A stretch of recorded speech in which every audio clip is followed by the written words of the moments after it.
Vamos ahora a ver una nota de nuestros compañeros de Somos Luján, a quienes saludamos desde aquí. Tiene que ver con las declaraciones que ha hecho Monseñor Radrizzani. Estuvieron hablando justamente con el obispo y allí habló acerca del rol del Estado y la Iglesia, la quita de fondos del Estado hacia la Iglesia y el papel del gobierno nacional. Mirá.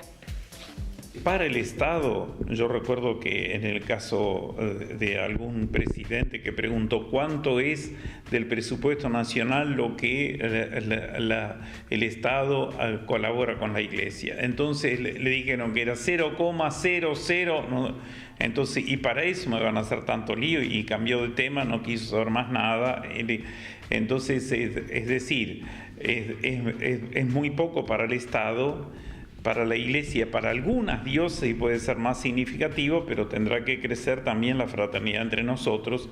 Habrá diócesis con más recursos económicos y diócesis con menos recursos económicos, y ahí habrá mayor comunión de bienes, que es lo que usaban los primeros cristianos apenas conocieron el Evangelio. Esto es algo que ya en otras naciones de América Latina y en Europa ya se está estilando, esto que hay una separación y respeto mutuo, pero no es el problema por Cambiemos. Esto es algo históricamente que parece ser el momento oportuno para llevarlo a cabo, nada más. Esa diferencia puede existir con el peronismo, puede existir con el radicalismo, puede existir con el socialismo, puede existir con todos los partidos. ¿Y dónde está la diferencia? Si un partido propicia los valores que nosotros tratamos de inculcar, que son los valores del Evangelio, cuanto más está adecuado al Evangelio, tanto más la Iglesia acepta ese proceder político.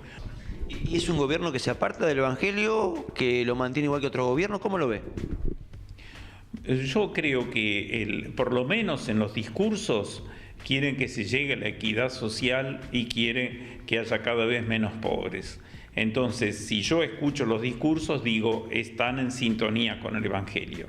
Después, cuando me meto en la realidad y veo los barrios y veo la necesidad de la gente, digo, quizás no han logrado invocar el camino justo, pero eran más de 70 agrupaciones, sindicatos y gremios y todo que habían pedido esa misa para pedir por intercesión de la Virgen, a Dios nuestro Señor, por la paz, por el pan y por el trabajo.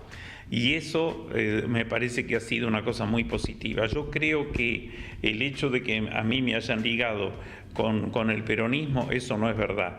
Yo nunca propicié un partido político, nunca propicié una ideología, nunca propicié una persona. Nunca, de ningunísima manera.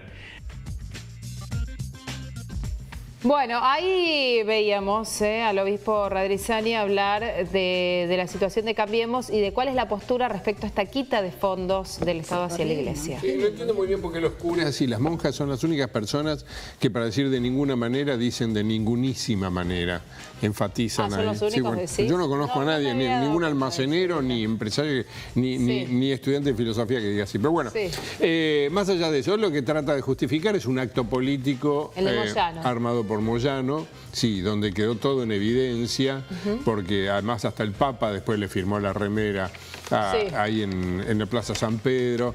O sea, quedó refrendado que había habido una participación política.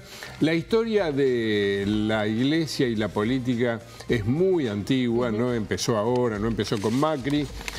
Con el peronismo tiene una larga historia la Iglesia. Sí. Y bueno, estas son las explicaciones, cada cual saca sus conclusiones. Estas son las explicaciones que da Monseñor Radrizzani. Bueno, vamos a hablar del tema de aerolíneas. Estaba pensando cuando decías esto que la Iglesia puede jugar también un papel importante respecto de lo que es el orden de acá a una semana y media, ¿no? En el tema del G20. Sería bueno también que la Iglesia intentara aplacar los ánimos para que no se descontrolara la situación demasiado. No creo que los grupos que van a hacer... No, la palabra... No, realmente...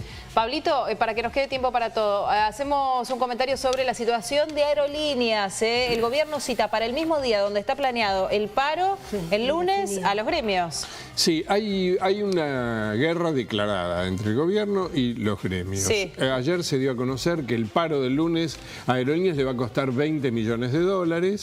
Aerolíneas es una empresa deficitaria, está sostenida con plata del Estado, o sea, con impuestos de todos nosotros. Sí. Este año son $200 millones.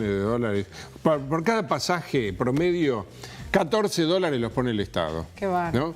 Con sueldos muy altos que están en el orden de los 200 mil pesos. O sea, el paro de lunes nos cuesta esa plata que dijiste. Nos cuesta, ¿no? Sí.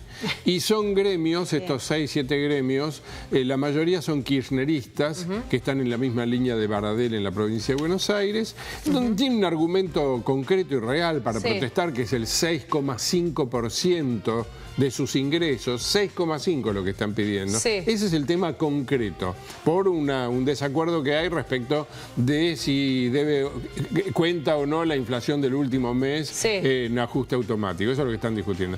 Decime si eso justifica el 6,5 embromarle la vida a 40.000 pasajeros cada 2x3. Perdóname, ¿esta decisión del gobierno de convocar a los gremios para el mismo día del paro puede desactivar la medida de fuerza?